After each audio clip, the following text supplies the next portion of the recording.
Hello guys, welcome to IIT in Ambition. This is your friend Ansari Abdullah from IIT Delhi. Guys कल वाले video में मैंने आप लोग को बताया कि जेई एडवांस 2020 में किस तरह के क्वेश्चंस आए थे, डिफिकल्टी लेवल क्या था और पूरा ओवरऑल फिजिक्स केमिस्ट्री मैथ्स दोनों पेपर 1 पेपर 2 का मैंने डिस्कस किया था उसमें।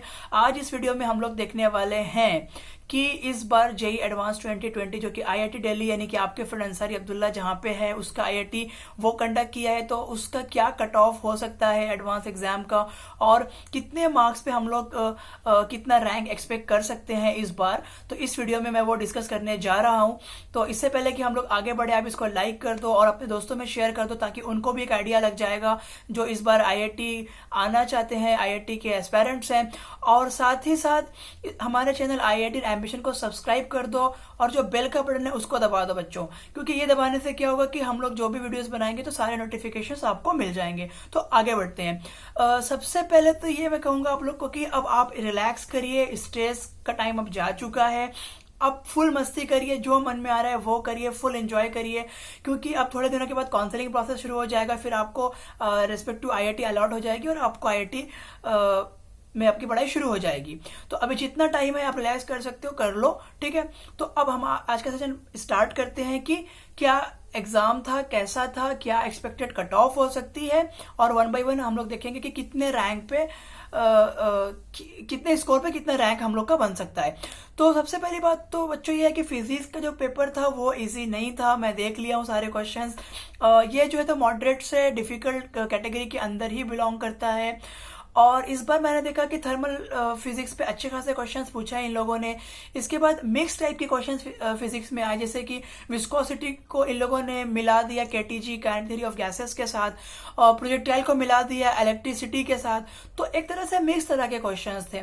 और पेपर 1 में अगर हम लोग देखें तो सिंगल चॉइस मल्टीपल चॉइस के जो क्वेश्चन थे ओके ओके टाइप के थे, तो उसमें कोई खास इतना मतलब डिफिकल्ट नहीं लगा। हाँ, इंटीजर वाले क्वेश्चन ऑफकोर्स डिफिकल्ट थे। तो इसमें ऐसा था कि पेपर में क्वेश्चंस इजी भी थे और क्वेश्चंस डिफिकल्ट भी थे।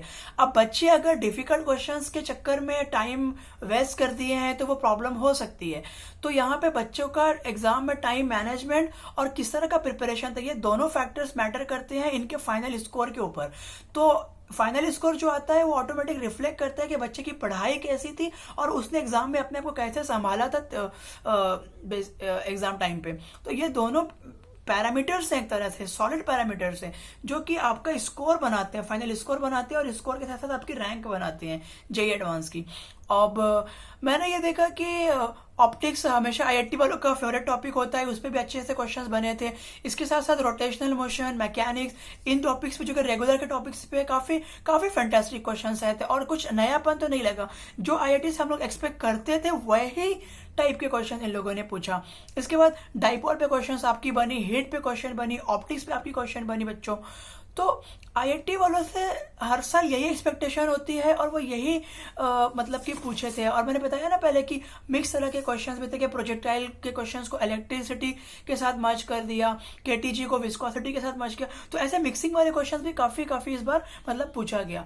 अब अगर मैथ्स की बात करें तो गाइज मैथ्स ओवरऑल डिफिकल्ट ही माना जाएगा। कंपेयर टू 2019 के भी मैथ्स इस बार 2020 में डिफिकल्ट लेवल का ही था। केमिस्ट्री में भी क्वेश्चंस लेंदी पूछे गए, क्वेश्चंस तो नॉर्मल थे लेकिन लेंदी थे। अब लेंदी क्वेश्चन में होता क्या है कि बच्चे लेंदी कैलकुलेशंस के वजह से कभी कभी स्टक्ड हो जाते हैं, एक आध स्टेप अगर रॉन्ग हो जाती है तो फाइनल आंसर उनका रॉन्ग होता है, जबकि इन बच्चों के कॉन्सेप्ट्स क्लियर होते हैं, लेकिन लेंदी होने की वजह से वो बीच में कहीं फंस जाते हैं जिससे इनका फाइनल आंसर रॉन्ग हो जाता है और फिर इनके नेगेटिव भी लग जाते हैं, ऐसा हो जाता है। तो आईआईटी से हम लोग यही एक्सपेक्ट कर सकते हैं। दिल्ली आईआईटी ने कंडक्ट किया था तो जैसे हर साल कंडक्ट होता है उन लोगों ने वही पॉलिसी यूज की और यह था कि मैथ्स के भी लेंदी क्वेश्चंस थे, उसमें बच्चों का टाइम निकल गया होगा। तो अब बच्चे अगर मैनेज कर लिए होंगे तो अच्छी बात है, ऐसा है। और साथ में ये भी देखा गया कि क्वेश्चंस काफी बड़े बड़े पूछे गए, बड़े मतलब 2-3 लाइन में क्वेश्चन को फ्रेम किया गया, जबकि वो एक लाइन में क्वेश्चन सिंपल सा पूछ सकते थे, लेकिन ऐसा नहीं था। इन लोगों ने बच्चों को पूरा घुमाया था ताकि बच्चे क्वेश्चन में उलझ जाए। तो इसमें क्या हुआ कि बहुत सारे बच्चे जो इजिली कर सकते थे उसमें थोड़ा बहुत स्ट्रक्ट हो गए, लेकिन जिन लोगों ने क्वेश्चन की पॉलिसी को समझा होगा आई एम प्रेटी श्योर कि उन लोग सही से उसको कर लिए होंगे। अब उसके बाद अब हम लोग देखते हैं कि एक्सपेक्टेड कट ऑफ क्या होगा। बार बार बच्चे मैसेज कर रहे हैं कि सर कितनी कट ऑफ होगी, क्या मैं इतने मार्क्स लाता हूं तो क्या मेरा जेईई एडवांस क्वालिफाई हो जाएगा कि नहीं होगा। तो बच्चों ऐसा है कि 2019 में जो आपकी कट ऑफ थी वो पहले 35% थी, लेकिन जब इन लोगों ने देखा कि 35% में बहुत कम बच्चे इन हो रहे हैं तो इन लोगों ने कट ऑफ को रिड्यूस कर दिया और कट ऑफ को कर दिया 25%, जिसकी वजह से अच्छे खासे बच्चे जेईई एडवांस क्वालिफाई कर लिए थे। अब क्वालिफाई करने का मतलब बच्चों ये हरगिज भी नहीं है कि आपको आईआईटी का सीट मिलेगा, है ना। हम लोग की अगर रैंक 10,000 के अंदर है then only we can expect IIT seat, ठीक है बच्चों। और टॉप आईआईटी के लिए तो 3,000 2,500 तक ही रैंक बहुत हो गई, इसके ऊपर नहीं जाना चाहिए, वरना हमको टॉप आईआईटी यानी कि आईआईटी दिल्ली, आईआईटी कानपुर, खड़गपुर, मद्रास, रुड़की, ये सब का सीट नहीं मिलेगा। अगर हम लोग की रैंक 6,000 7,000 बन जाती है तो बहुत बहुत मुश्किल हो जाता है फिर, ठीक है। हाँ, IIT BHU, IIT Guwahati, IIT Patna वगैरह आप एक्सपेक्ट कर सकते हो, और 10,000 रैंक पे तो आप अपना नए नए आईआईटीज गोवा, पलक्कड़, भुवनेश्वर, ये सब आराम से आपको मिल जाएगा, ठीक है।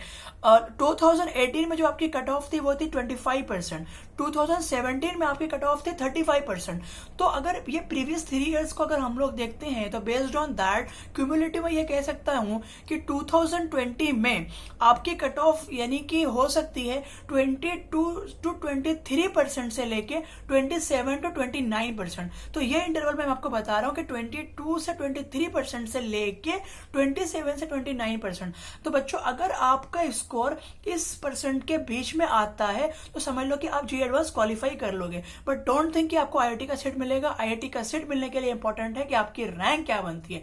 तो अब मैं डिस्कस करूंगा कि रैंक कितने स्कोर पे कितनी रैंक बनेगी। तो अगर 2019 से इस पेपर को कंपेयर करें तो स्लाइटली चेंजेस हम लोग को मिलेगा कि हाँ, इस बार यह किया था कि ओवरऑल यानी कि टोटल मार्क्स को बढ़ा दिया इन लोगों ने। टोटल मार्क्स 396 के लिए कल का पेपर कंडक्ट हुआ बच्चों।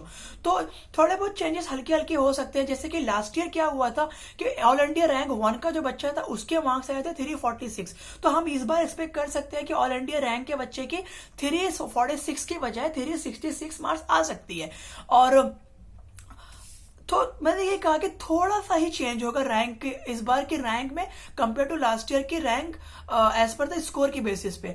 और 300 पे आप 10 तक रैंक स्कोर कर सकते हो, 1 2 3 4 5 6 7 8 9 10। ये 10 बच्चों का जो स्कोर होगा वो 300 प्लस होने वाला है इस बार।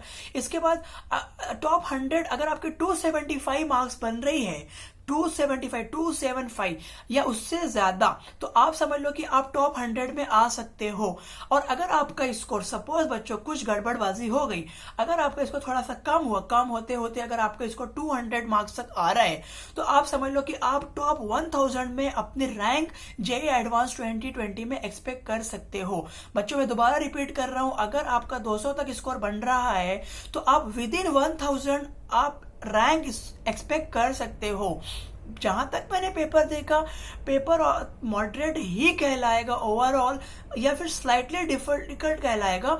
50% तो इजी ही था उसके अंदर, और 50% इजी का मतलब होता है अगर आपका प्रिपरेशन सही से था, आपने सही से किया होगा, नेगेटिव में आपका नहीं कटा होगा स्कोर, तो मैं समझता हूं कि आपके 200 मार्क्स बन जाएंगे और आप 1000 तक अपना रैंक एक्सपेक्ट कर सकते हो जेईई 2020 में। सो होपफुली जल्दी ऑफिशियल कट ऑफ भी आ जाएगा और फाइनल स्कोर कार्ड भी आ जाएगा। आईआईटी दिल्ली लॉन्च कर देगा आपका एडमिट स्कोर कार्ड वगैरह, तो आप उसमें चेक कर सकते हो। और उसके बाद हम लोग के साथ आप कनेक्टेड रहिए, ताकि हम लोग आगे बहुत सारे वीडियोस बनाने वाले हैं एडमिशन काउंसलिंग प्रोसेस को लेके, और हम लोग फाइनल कट ऑफ आने के बाद आपको बताते रहेंगे कि आपका इस कट ऑफ बेसिस पे आपको कौन सा आईआईटी मिल सकता है। आपका स्कोर इतना है तो आपकी रैंक इतनी है, तो आप कौन सा आईआईटी कहाँ पे क्या ब्रांच एक्सपेक्ट कर सकते हो। तो हम लोग इसके ऊपर भी वीडियोस बनाते रहेंगे। तो गाइस जाने से पहले इसको लाइक कर दो, शेयर कर दो, और अपने दोस्तों में शेयर कर दो, अपने ग्रुप्स में शेयर कर दो, ताकि उनको भी सारे नोटिफिकेशंस मिलते रहे और वो भी आईआईटी के रिगार्डिंग अपडेट लेते रहे हमसे। और सब्सक्राइब कर दो, बेल का बटन दबा दो, ताकि काउंसलिंग के ऊपर, एडमिशन को लेके और आईआईटी की ब्रांचेस को लेके कि किस ब्रांच कितने मार्क्स पे कौन सी ब्रांच मिलेगी, कौन सा डिपार्टमेंट मिलेगा, कौन सी आईआईटी मिलेगी, तो ये सारा कुछ 1 by 1 मैं आपके लिए बनाता रहूंगा। सो इसको सब्सक्राइब कर दो। Thank you very much. This is your friend Ansari Abdullah from IIT Delhi.